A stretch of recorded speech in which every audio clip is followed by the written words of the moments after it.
Hi everyone. So today we are going to study the range of thallus in algae. Algae का जो vegetative structure होता है वो एक वाइड वैरायटी शो करता है जो कि रेंज करेगा from unicellular to complex multicellular thalli. और इसका जो साइज़ होता है थैलस का वो रेंज करेगा from 1 micron to several metres. तो इस थैलस ऑर्गेनाइजेशन के बेसिस पे एल्गी को 5 ग्रुप्स में डिवाइड किया गया है। पहला है यूनिसेलुलर फॉर्म्स, दूसरा है कॉलोनियल फॉर्म्स, तीसरा है फिलामेंटस फॉर्म्स, चौथा है साइफोनेशियस फॉर्म्स और पांचवा है पैरेनकाइमेटस फॉर्म्स ऑफ थैलाई। अब हर एक ग्रुप ऑफ थैलस को हम डिटेल में डिस्कस करेंगे। तो हमारा पहला फॉर्म ऑफ थैलस है यूनिसेलुलर फॉर्म्स। यूनिसेलुलर के नाम से ही पता चल रहा है ये सिंगल सेल्ड होते हैं, राइट। इन्हें ए सेलुलर भी कहते हैं। ए सेलुलर क्यों कहते हैं? क्योंकि ये खुद ही एक कंप्लीट यूनिट की तरह फंक्शन करते हैं, एक लिविंग यूनिट की तरह फंक्शन करते हैं। इनमें सेलुलर डिफरेंशिएशन नहीं होता, राइट, इसीलिए इनको ए सेलुलर भी कहते हैं। यूनिसेलुलर फॉर्म्स को 4 सब ग्रुप्स में डिवाइड किया गया है। पहला है राइजोपोडियल यूनिसेल्स, दूसरा है फ्लैजेलेटेड यूनिसेल्स, तीसरा है स्पाइरल फिलामेंटस यूनिसेल्स और चौथा है नॉन मोटाइल यूनिसेल्स। राइजोपोडियल यूनिसेल्स में रिजिड सेल वॉल एब्सेंट होती है। एक फर्म सेल वॉल जो हायर यूकैरियोट्स में प्रेजेंट होगी वो इनमें एब्सेंट होती है। इनमें साइटोप्लाज्मिक प्रोजेक्शंस होते हैं। ये साइटोप्लाज्मिक प्रोजेक्शंस हैं। ये एक एग्जाम्पल है, फिगर है of Chrysamoeba. Chrysamoeba के स्ट्रक्चर में हम देख सकते हैं कि ये जो साइटोप्लाज्मिक प्रोजेक्शंस हैं इन्हीं को राइजोपॉड भी कहते हैं और इन्हीं राइजोपॉड की वजह से इस क्लासिफिकेशन को, इस सब ग्रुप को राइजोपोडियल यूनिसेल्स नाम दिया गया है, राइट। इसके एग्जाम्पल्स और भी हैं लाइक राइजोक्राइसिस एंड राइजोक्लोरिस। ये हो गया राइजोपोडियल यूनिसेल्स। दूसरा है फ्लैजिलेटेड यूनिसेल्स। ऑब्वियसली इसमें फ्लैजिला प्रेजेंट होंगे। ये इनका जो स्ट्रक्चर होता है वो सिमिलर होता है किससे? लाइक मोटाइल गैमीट्स जो होते हैं, मोटाइल गैमीट्स में स्पर्म्स होते हैं, वैसे ही इनका स्ट्रक्चर होता है क्योंकि स्पर्म भी सिंगल सेल्ड होता है। जूस्पोर्स से भी सिमिलैरिटी है इनकी, राइट। और ये इनके जो फ्लैजिला हैं ये नंबर और टाइप्स में वेरी करते हैं। जैसे फॉर एग्जांपल क्लेमाइडोमोनास में जो फ्लैजिला प्रेजेंट होंगे वो मल्टीपल्स ऑफ 2 में होंगे, लाइक 2, 4, 6 ऐसे प्रेजेंट होंगे और दोनों ही इक्वल इन लेंथ होते हैं। दूसरा एग्जांपल है यूग्लिना का। यूग्लिना में जो फ्लैजिला होगा वो सिंगल होता है, एक ही फ्लैजिला पाया जाता है। तो इससे हम कह सकते हैं कि इसमें जो नंबर है फ्लैजिला के वो वेरी करते हैं। Third is spiral filamentous unicells. Spiral filamentous unicells में जो स्ट्रक्चर होता है इन एल्गी का वो स्पाइरल या कॉइल स्ट्रक्चर होता है। जैसे हम यहाँ देख सकते हैं ये एक स्पाइरल स्ट्रक्चर है और ये किसका एग्जाम ये है? स्पाइरोलाइना का स्ट्रक्चर।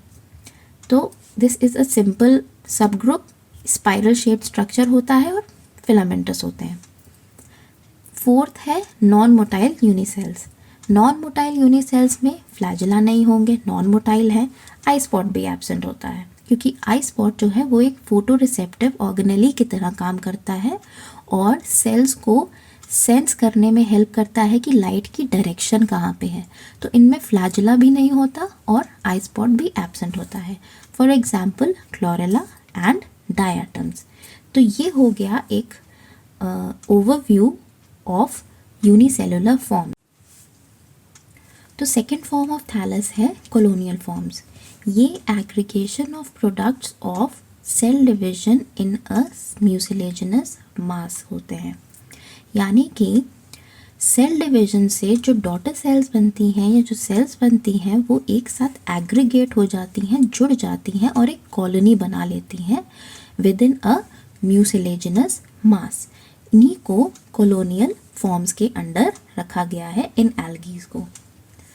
तो कॉलोनियल फॉर्म्स में जो सेल्स होंगे वो कभी कभी लूजली अटैच्ड भी होते हैं और एक दूसरे से ईजिली सेपरेट भी हो जाते हैं।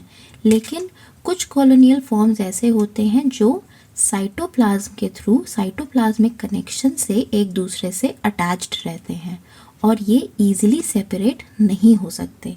For example Volvox, right.